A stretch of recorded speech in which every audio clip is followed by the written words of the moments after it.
Tidak harus pindah tempat, bisa di pekerjaan. Ya, di pekerjaan Anda sulit untuk bisa menunaikan sholat. Mohon maaf, mau sholat susah, apalagi mau ngaji. Ya, sedangkan rezeki Allah sudah atur, pasti diberi. Catat tuh konsep itu. Tolong tanamkan pada jiwa kita. Kita itu rukun iman ada 6. 1 sampai 5 sering lulus, yang ke-6 sering gagal. 6 itu kodo dan kodar. Di antara kodo dan kodar itu rizki. Rizki kita itu diatur, pasti diberikan kalau mau bergerak. Jadi prinsipnya kerja dimanapun rizki pasti datang. Ya, jadi kenapa harus memilih tempat pekerjaan yang menjauhkan seseorang dari Allah? Sok pilih mana? Gaji 100 juta tapi nggak bisa sholat, atau gaji 1 juta bisa sholat? Tidak ada pilihan ketiga, dua ini aja. Oh, pilih mana? Tak mudah kan? Karena wajib.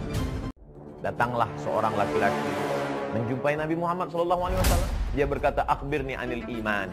Beritahukanlah kepadaku, wahai Muhammad SAW, apa itu iman.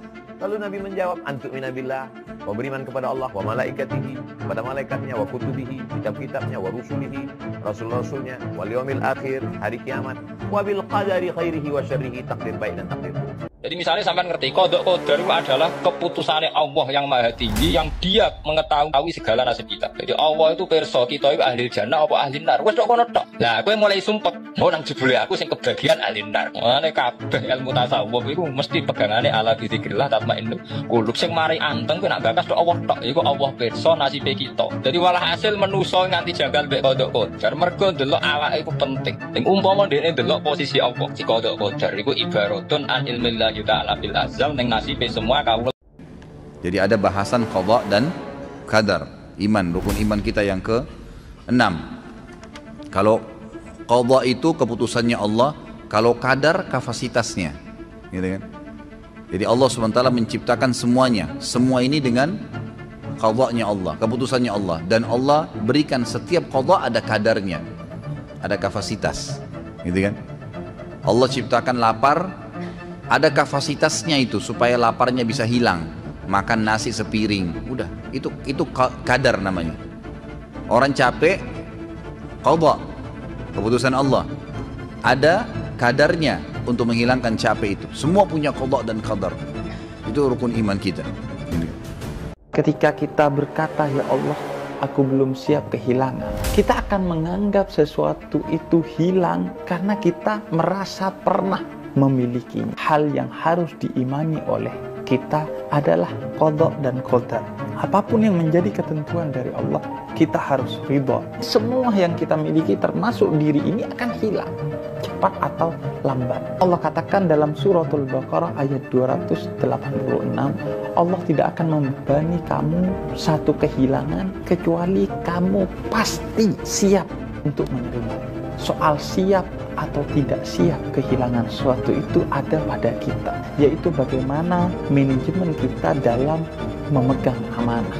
Dan barulah ketika kehilangan, kita akan merasa kehilangan dan sedih.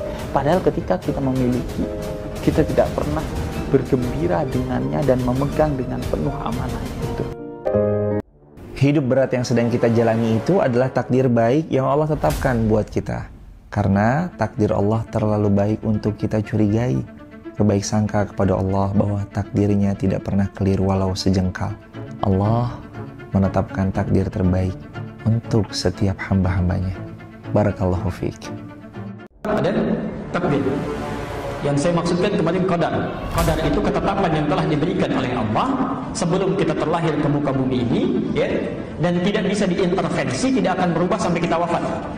Jadi ibu sampai nangis darah pun bikin status jutaan kali untuk merubah itu tidak akan pernah berubah. Ya, di antaranya ada dua, satu rizki, kedua ajal.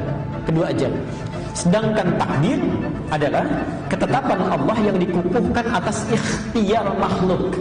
Jadi ada usaha kita dulu, usaha baru Allah tetapkan. Ya. Di antaranya ada dua juga, satu perbuatan kita, apakah baik atau buruk itu kembali pada ikhtiar kita. Misal adzan berkumandang Allahu Akbar, manusia bisa pilih mau ikut merespon suara adzan dengan sholat, itu kadar baiknya, ya silakan, takdir baiknya Allah tetapkan pahala. Ya, laha ma kasabat. Tapi kalau dia memilih yang buruk, dia hindari adzan, dia kerjakan yang lain misalnya, atau bahkan maksiat. termasuk kearifan kita sebagai manusia itu belajar dari takdir yang kita hadapi, yaitu keterbatasan kita sebagai manusia. Kita harus bisa ngelola kegagalan, terima qadha qadar. Makanya kata Mbah Mun, abahnya Gus Yasin itu sering cerita ke saya, iman itu paling dhuwur itu iman qadha qadar, khairihi wa syarrihi minallah. Kita harus punya kesiapan iman khairihi wa syarrihi minallah, bahwa segala kebaikan, segala syar itu sudah digariskan oleh Allah Ta'ala. Kita bisa apa sebagai manusia? Cara memperkuat iman kita kepada Allah. 1. Rajin membaca Al-Quran dan memahami isinya. 2. Mengagumi serta memikirkan kekuasaan Allah. 3. Beramal soleh. Kalau pingin pinter ya belajar, itu kan qadha. Meskipun ada orang tidak belajar tapi pinter, itu kan qadar. Sesuai kehendaknya Allah yang kadang-kadang memang luar biasa untuk tidak membuat kita putus asa. Tapi ini kan tidak bisa jadi pedoman. Kita loncat dari lantai 30-nya hotel itu ya secara qadha ya pasti tewas. Kita harus memedomani itu, jangan berpedoman qadar. Kalau Allah tidak menghendaki ya saya tidak tewas Pak. Ya jangan itu yang jadi pedoman. Yang dipedomani kan tetap qadha ini. Maka rumus pertama ya hidup itu pahami pola-pola ini. Cari rezeki itu ikhtiar, kaya itu takdir. Ini mesti kuat keyakinannya. Kalau dia cari rezeki, sudah dia cari tak juga dapat, dia mesti takdir. Oh kalau begitu, semua sudah usaha dilakukan, tidak juga dapat, berarti Allah sedang menguji. Kalau engkau dapat yang engkau inginkan, bersyukurlah, karena Allah ingin kau dapatkan pahala syukur. La in syakartum la azidannakum. Kalau engkau sudah berusaha tidak dapat yang kau inginkan, berarti Allah ingin kau dapat pahala satu lagi yang lebih besar daripada syukur. Itulah dia pahala sabar. Innama yuwaffas sabiruna ajrahum bighairi hisab.